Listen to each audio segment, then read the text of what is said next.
Hi, welcome to the Recovery Daily Podcast. I'm your host, Rachel Abbasi. I'm a grateful recovering alcoholic and stroke survivor. And today I had the pleasure of going to lunch with my sissy. So her birthday was a few days ago, 2 days ago to be exact. And she came to visit. So as you know, I've been learning to crochet, and I crocheted her a mug sweater, which she incorrectly named a mug hugger, but it's a pretty good name. She's got a pretty good name there, so maybe I'll have to rename it. So anyway, she loved it, and it was my very first crochet present. So it was very rewarding for me. She really liked it. It's super cute. If you want to know what it looks like, you can go on Facebook, and she tagged me and took a picture of it on her mug.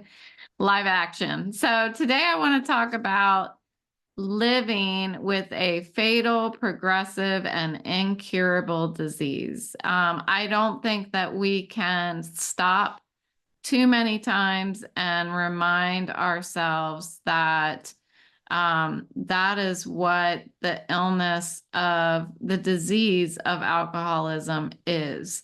It's critical to make sure that I am grounded in that reality, because that is really, as I'm dealing with my stroke recovery and I'm dealing with this vestibular disorder, which I've learned is incurable.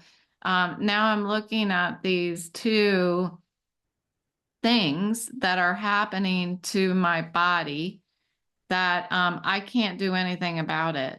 And if I don't treat it on a daily basis, my words aren't working, then it is progressive. And what I mean by that, Autumn, leave it.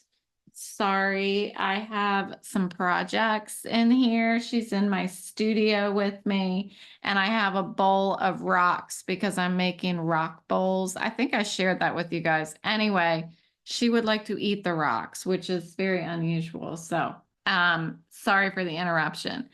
But as I look at these two incurable conditions that I have, I could be very depressed about that, but it's so reminding myself of that is not to feel sorry for myself. It's to prioritize what I'm doing in my life. What does it really mean to live with an incurable condition? And how do you make yourself comfortable? Oh dear. That's Boris and his toy. This is terrible. I'm gonna take away his toy from him. So I'll take that, Boris. Sorry, here it is. We're just gonna hold on to that, Boris, until I'm done talking. Interruptions. So let's see. Now I need to keep it away from Autumn also. Okay. So what does it mean, and how do we live comfortably? Not just living. I'm gonna put it in my shirt so nobody can see it. Staring at me. So sorry if you're not looking at the video. I just put a toy in my sweatshirt so the dogs can't see it. Okay. How do I live comfortably and joyfully? And obviously, as over the past, I don't know, couple minutes that I've just been recording, I have been feeling very upbeat. It always helps when I have a visitor. That changes my whole day, just absolutely my whole day. My niece was going to come visit me today also, but she also has a chronic migraine issue that came about after mine did. So it's very recent for her. She just got an MRI recently, so I need to check in with her on all of that. But she was unable to come because she was having a migraine. So it happens to a lot of us in a lot of different ways, these chronic conditions. And sometimes we deal with chronic conditions and we just sweep them under the rug, right? We just don't really make a big deal of it. And I'm here to make a big deal of it because I've spent my whole life, the first half of my life, not making a big deal out of something that became a big deal. My anxiety, my depression, my eating disorder, these things that were coming up in my life as invisible illnesses had a root. They had something that needed to be dealt with. And instead of dealing with it and looking at it, I just kept sweeping it under the rug. And eventually the rug just slipped out from under me because I had so much stuff under it, right? So I want to talk about all of that. And I heard it this morning. I hear it all the time. Alcoholism is a fatal, progressive, and incurable disease. And what does that mean? What is the real world impact? Every year, there are millions of people that die alcohol related causes. Okay. It's fatal in a lot of different ways. I didn't even know, I've told you this before, that you could drink yourself to death. I didn't know you could do that. Believe me, I think I tried, not on purpose, but that's really what I was doing. Subconsciously, I was trying to drink myself to the maximum level of numbness, numbing my body, numbing my mind, numbing my emotions, all of that. I wanted it gone. And it worked. When I was drinking, it worked until it didn't work anymore. And it was gradually making things worse. So there was some period in my life where that I had reached bliss, where I was ignoring everything that was going on in my life and I was just drinking. And it wasn't disrupting my career. It wasn't disrupting my my marriage. It wasn't disrupting my ability to be a mother until it did. And I can't tell you what changed. It just happened. But many people can die from the disease, from alcohol-related causes, including liver cirrhosis, alcohol poisoning, that I've heard of. And I guess that's what drinking yourself to death is, right? But I only had heard of it as alcohol poisoning, like when I went to Beach Week in high school. When I graduated as a senior, I had heard rumors of somebody who like did a beer bong of grain alcohol and died because they suffered from alcohol poisoning. So I didn't know, though, that you could just, continuously drink. I thought it had to be something like that. But I've seen it over and over and over again now, unfortunately. And then there's car accidents, accidents while operating heavy machinery, that kind of stuff. So people dying from alcoholism, there's also that slow, extremely painful death that, you're lucky enough to not have an accident, but yet you are unlucky enough to not have an accident. And all of these, I'm talking about them because it's necessary to talk about them.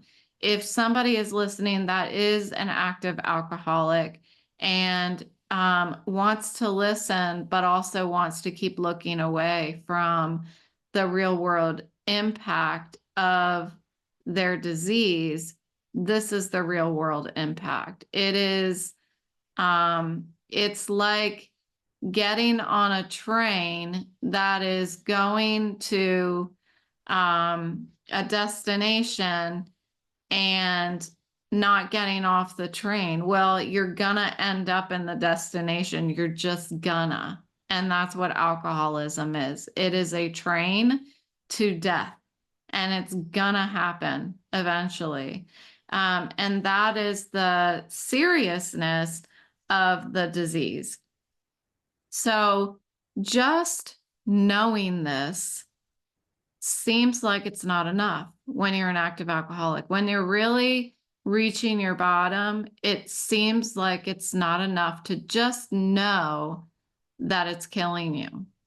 For me, I remember looking in the mirror and saying, I was thinking about this disease killing me. And I may have even been thinking about my brother saying it to me, because my brother did say once, you're just killing yourself or something. Anyway, it was like the middle of the night, and I looked in the mirror and I was like, you're already dead. And it still wasn't enough. I ended up going to rehab or detox, but I didn't, and I stayed in detox for 6 days. And then I left, and then 2 months or so later, I started drinking again. So it wasn't even enough to know that it was killing me.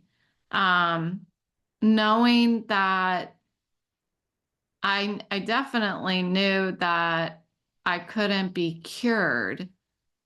I knew that the only way to not drink was to not drink. But I couldn't accept it. I just kept turning away from that because that's not what I wanted to happen. And I was in the business of doing what I wanted. And there was no reason why I couldn't. I mean, bad things happen all the time in my life, but I never imagined it was because I was doing what I wanted. I never imagined that I was the cause of any of it. It was the world doing stuff to me, But if I look at this alcoholism the same way that I look at the fact that my brain had a stroke and there's a part of my brain that's dead and it's not coming back.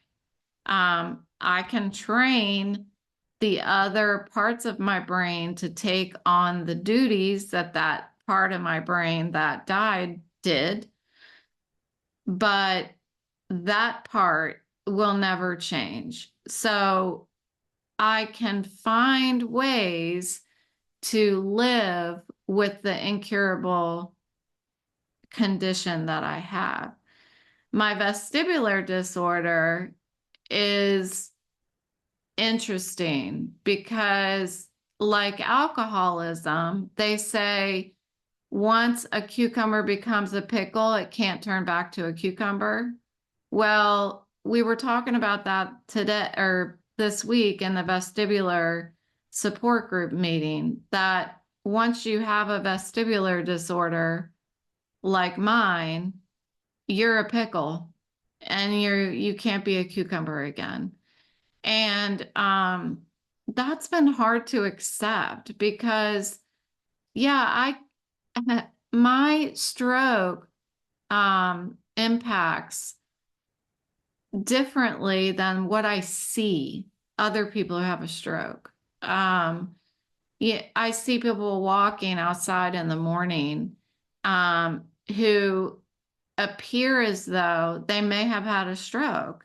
and they have this different kind of walk. Well, mine doesn't, I'm not like that. I have a totally different disorder.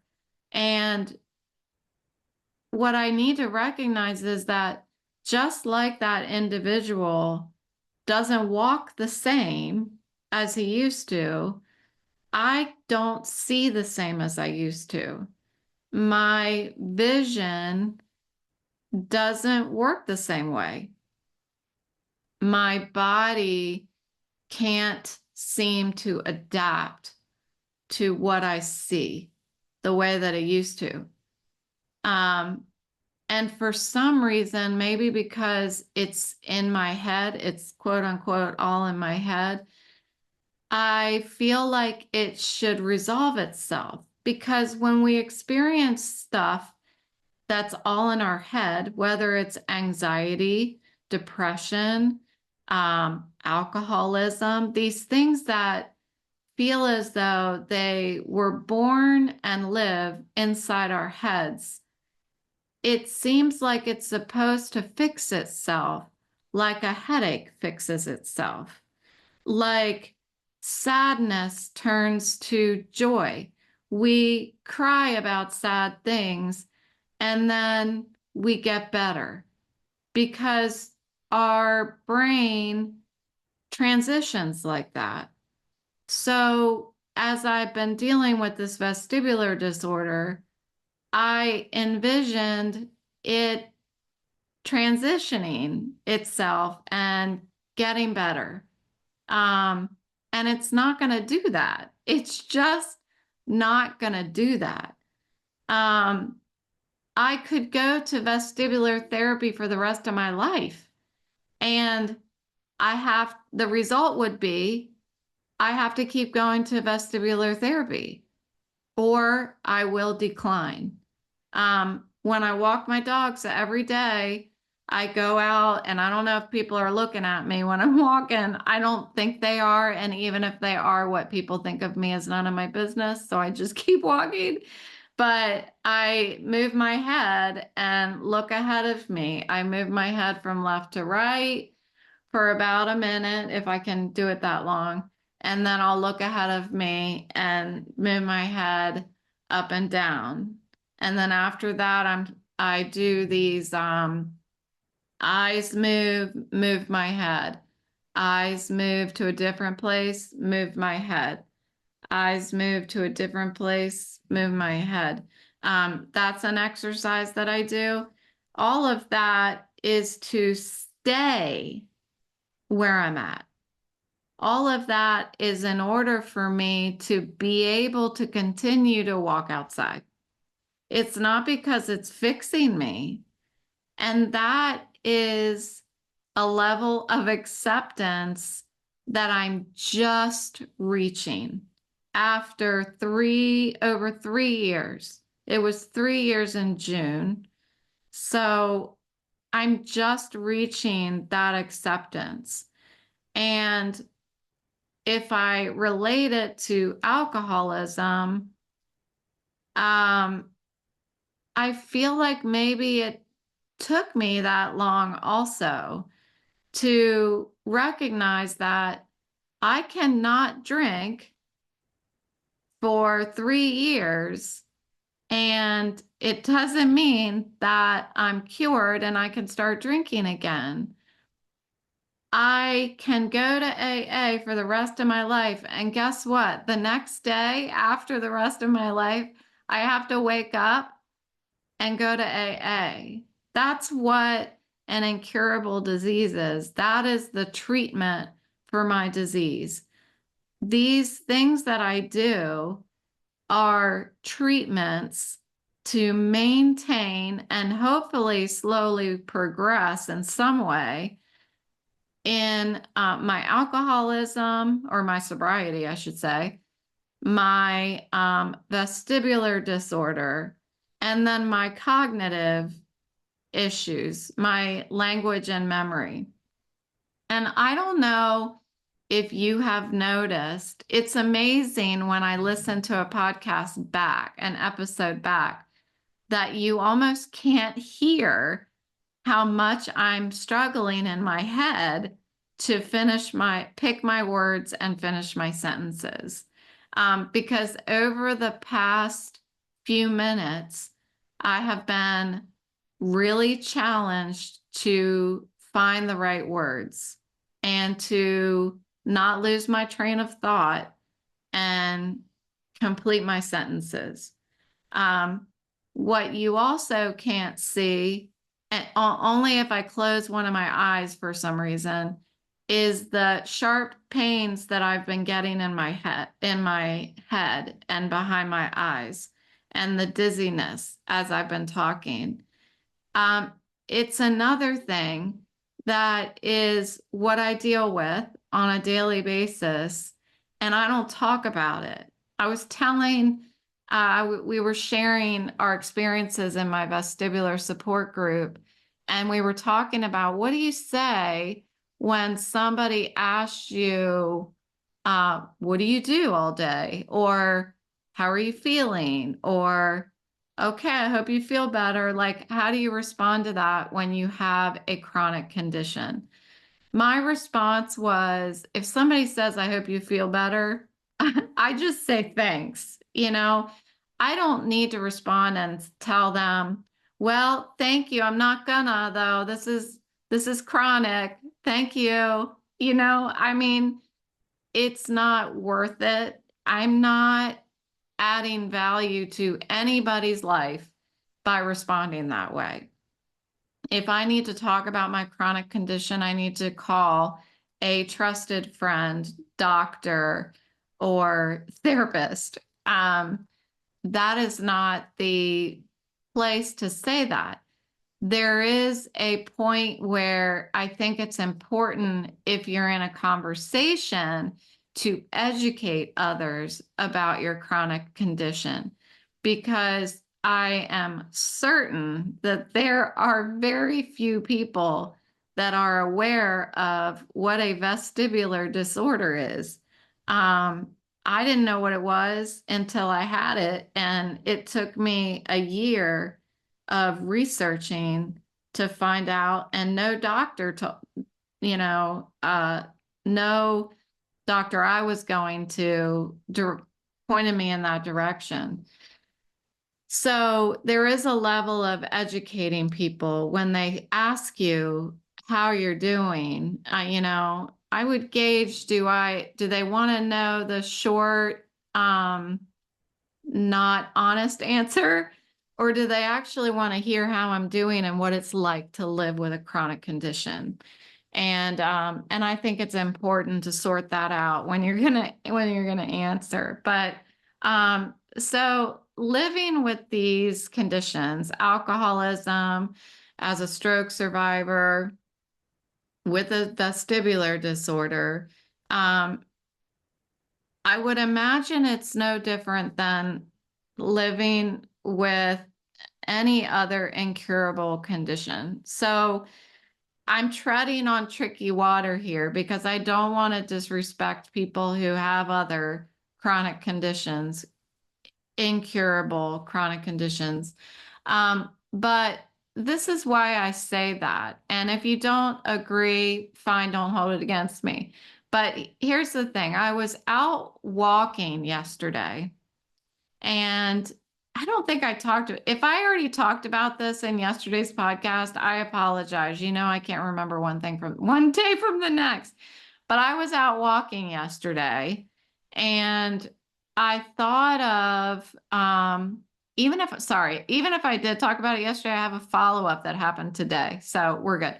Okay. I was out walking yesterday, and I was thinking about how I was in my book club, and this was yesterday evening after my book club, how we had been talking about watching TV, watching movies. And they said that they were talking about movies that they wanted to see the book of. I did tell you guys this. And I said, oh, I haven't been watching movies. I can't watch TV. I haven't watched TV in a year. And they said, you're not missing anything. And I told you guys, I think, that when I was out walking, I thought of a blind person and how um, they probably don't, if they've been blind their whole life, maybe they don't feel that same feeling like they're missing something. And they also probably feel like others, like me or somebody with vision, are missing out on how powerful our hearing is, because they definitely, I'm certain of it, have the ability to hear better and hear distinct distinguish between things and all kinds of stuff. When you have to rely on your ears, and I only know this from a small bit of experience, when you have to rely heavily on your ears because your eyes don't work, your ears are an amazing instrument that I had no idea until I had to rely on them.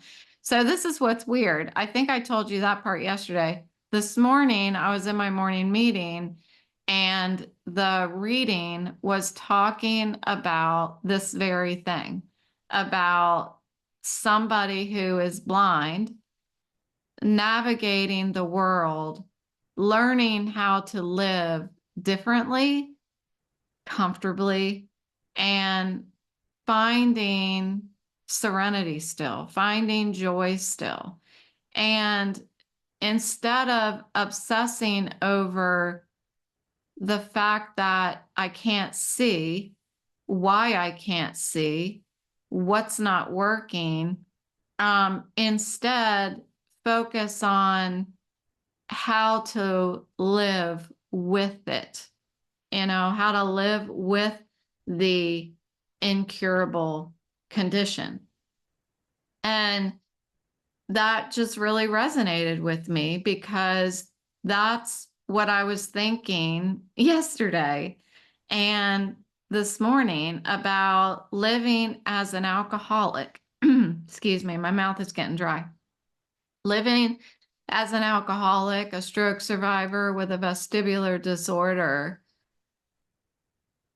I spent a long time talking to you guys about why I had the stroke.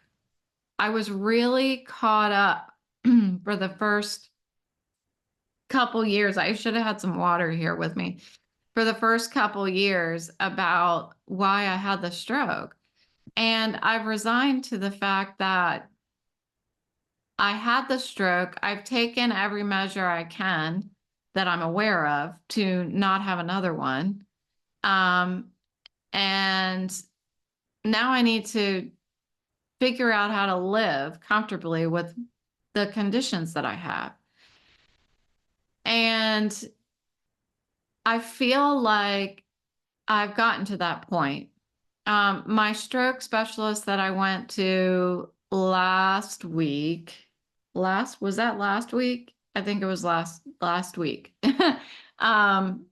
She gave me some additional information about how to avoid another stroke. One being to go back on the cholesterol medicine that I went off of because I don't have high cholesterol. Because she said that it does more than just bring your cholesterol numbers down. So I feel like I'm always going to be very attuned to what people are saying about strokes and what's good for you to avoid another stroke. But I think that I'm not so much obsessing about why I had the stroke as much as now figuring out how to live comfortably and joyfully despite my circumstances. When I first realized that I was an alcoholic, the idea of living without alcohol seemed impossible. And I mean that in every powerful way you can think of the word impossible. I did not think I could live without alcohol. And that is what an alcoholic thinks. Believe it or not, if you're not an alcoholic, they do not believe that they can live without alcohol. Similarly, when I had my stroke and I had been dealing with this vestibular disorder, and the first time I heard somebody utter the words, "it's incurable," I couldn't imagine living a life without doing the things that I was doing. Living a life where I never drive again. I mean, think about that.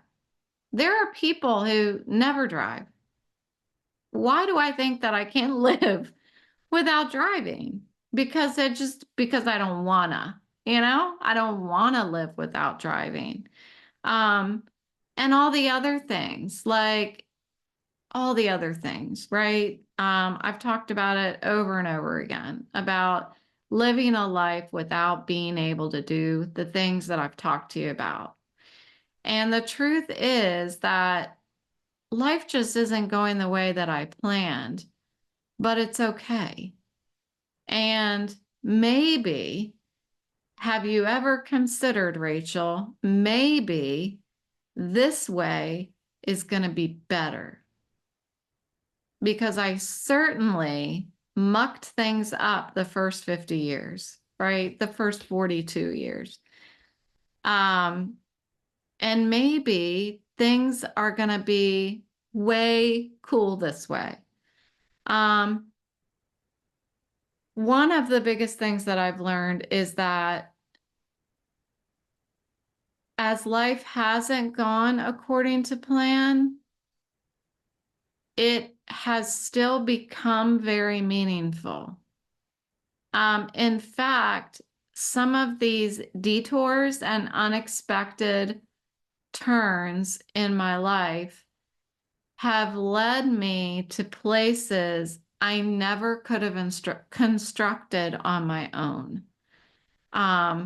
Moments of joy that I'm smiling because there is this feeling that I get when I think about things like Christmas in my house with my kids, their significant others, my spouse, my mom, my dogs, all in the same house. And the lights are lit.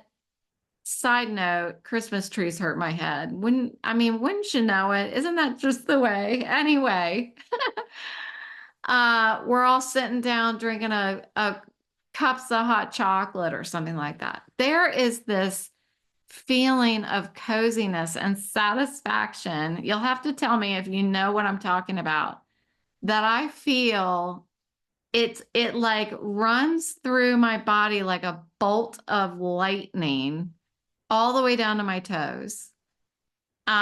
It's like I don't even know how to explain it, but I've had that feeling like more and more lately. Over the past 2 weeks, I've been thinking about we're getting a new deck on and the holidays are coming. And for some reason, I'm all fascinated with fall this year.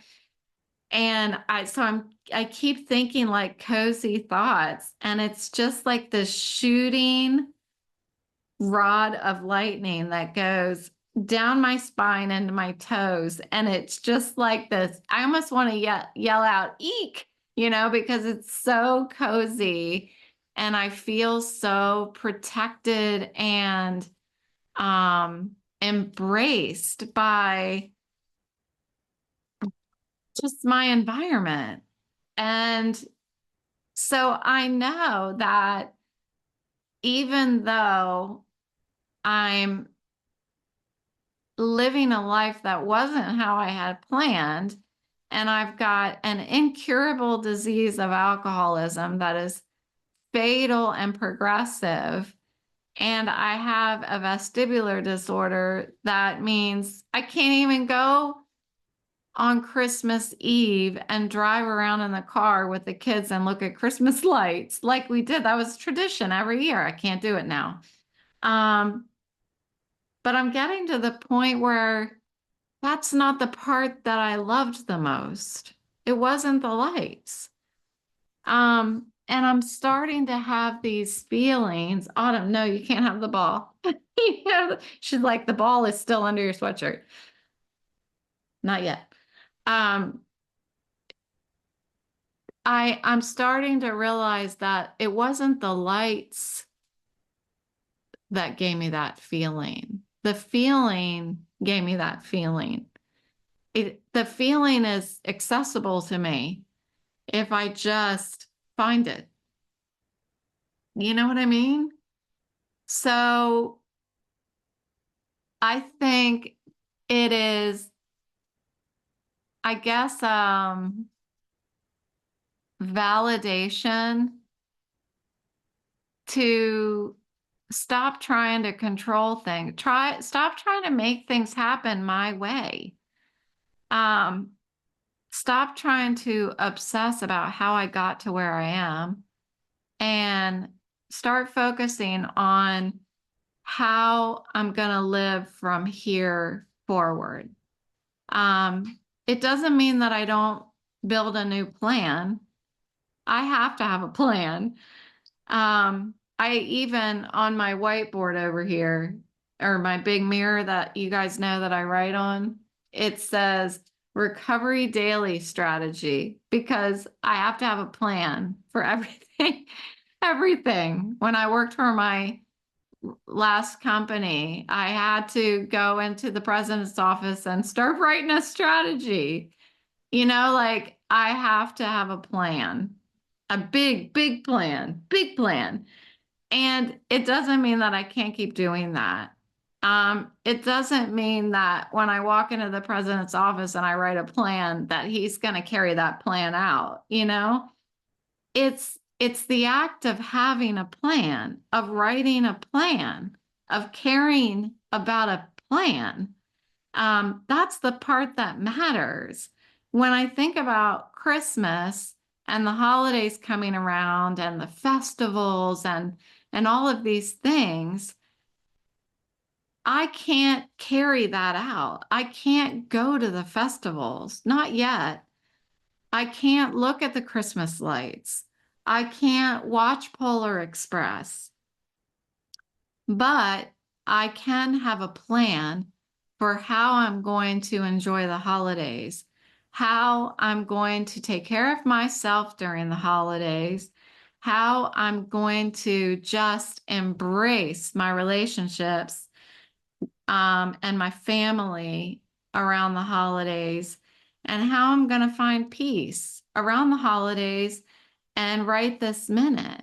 And I think that shooting bolt of coziness that I get that shoots down my spine into my toes, that coziness happens in the moment that I'm thinking. It happens in the moment that I'm thinking about those plans. That's what gives me hope and peace and excitement despite my chronic conditions, despite my pain. People have said, like, I don't know how you keep doing this. Because what other choice is there? I can either live and talk to you guys about it and share my experience, strength, and hope for anyone else that has an incurable disease, condition, or an invisible illness, and share about it so that maybe I can help somebody else get a bolt of lightning from their spine, down their spine into their toes. If I talk about acceptance and adaptation and surfacing, I don't like to say finding joy, surfacing joy, because I feel like the joy is there. The joy is always there within me. It's my job to clear out the junk so that it gets out of the way so that the joy inside of me can surface. So that's it. That's what I got today. And that felt good. I'm not going to lie, it felt good. And I think you guys deserve a shot of Autumn wanting the ball in my shirt. There it is. There's the ball in my shirt. And live action, she's getting the ball. She's getting the ball. She's taking the ball. And there is the bulldog right there. You can barely see him. He wanted the ball, but he didn't get the ball, even though he was the one who was squeaking it to begin with. Okay, that's it. Thanks for joining me on the Recovery Daily podcast. I will talk to you tomorrow.